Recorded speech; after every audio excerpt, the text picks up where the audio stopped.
So today I'm going to be reading another story. This one is called Tango Makes Three. So this is one of the stories from our classroom, so maybe you remember us reading it. It's a true story about two penguins who live in a big zoo called the Central Park Zoo, and it's in New York City. And maybe you've been there before, but if not, here's a picture of it. This is the setting of our story. This is the Central Park Zoo. I think you can see some seals there on the rocks. And let's see what it has to say. It says, in the middle of New York City, there is a great big park called Central Park. Children love to play there. It has a toy boat pond where they can sail their boats. It has a carousel to ride on in the summer and an ice rink to skate on in the winter. Wow. But best of all, it has its very own zoo. Every day, families of all kinds go to visit the animals that live there. I love the zoo. What about you guys? But children and their parents aren't the only families at the zoo. The animals make families of their own. There are red panda bear families with mothers and fathers and furry red panda bear cubs. That's my favorite kind of animal. There are monkey dads and monkey moms raising noisy monkey babies. There are toad families and toucan families and cotton-top tamarin families too. So many kinds of animals.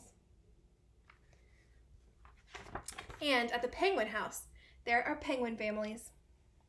This is my other favorite kind of animal. Every year at the same time, the girl penguins start noticing the boy penguins, and the boy penguins start noticing the girls. When the right girl and the right boy find each other, they become a couple. A couple is another word for two. So you can see that these penguins, 1, 2, are all in little pairs. 1, 2, 1, 2, 1, 2. That's what couple means. Two penguins in the penguin house were a little bit different. One was named Roy and the other was named Silo. Roy and Silo were both boys, but they did everything together.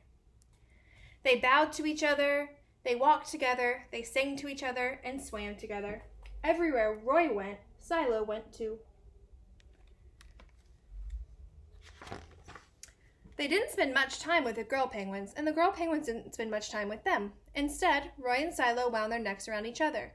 Their keeper, Mr. Gramsci, noticed the two penguins and thought to himself, they must be in love. Roy and Silo watched how the other penguins made a home, so they built a nest of stones for themselves. Every night, Roy and Silo slept there together, just like the other penguin couples.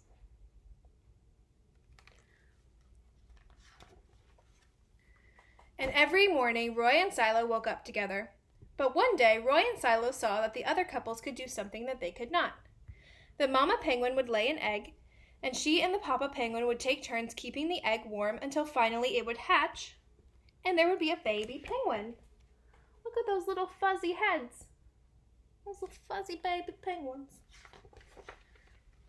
Roy and Silo had no egg to sit on and keep warm. They had no baby chick to feed and cuddle and love. Their nest was nice, but it was a little bit empty. One day, Roy found something that looked like what the other penguins were hatching and brought it to their nest. It was only a rock, but Silo carefully sat on it and sat and sat. When Silo got sleepy, he slept, and when Silo was done sleeping and sitting, he swam and Roy sat. Day after day, Silo and Roy sat on the rock. But nothing happened. Then Mr. Gramsci got an idea. He found an egg that needed to be cared for, and he brought it to Roy and Silo's nest. Roy and Silo knew just what to do. They moved the egg to the center of their nest, and every day they turned it so that each side stayed warm. Some days Roy sat while Silo went for food, and other days it was Silo's turn to take care of the egg. They sat in the morning, and they sat at night. They sat through lunchtime and swim time and supper. They sat at the beginning of the month, they sat at the end of the month, and they sat all of the days in between. Until one day, they heard a sound coming from inside their egg. Peep, peep, peep. It said. Roy and Silo called back, squawk, squawk. Peep, peep, answered the egg. Suddenly, a tiny hole appeared in the eggshell. And then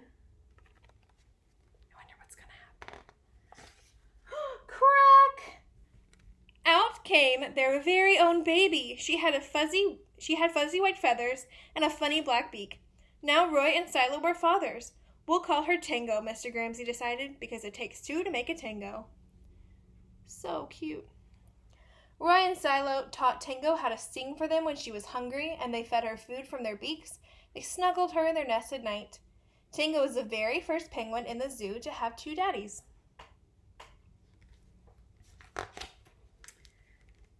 Soon, Tango grew strong enough to leave the nest. Roy and Silo took her for a swim, just like all the other penguin families.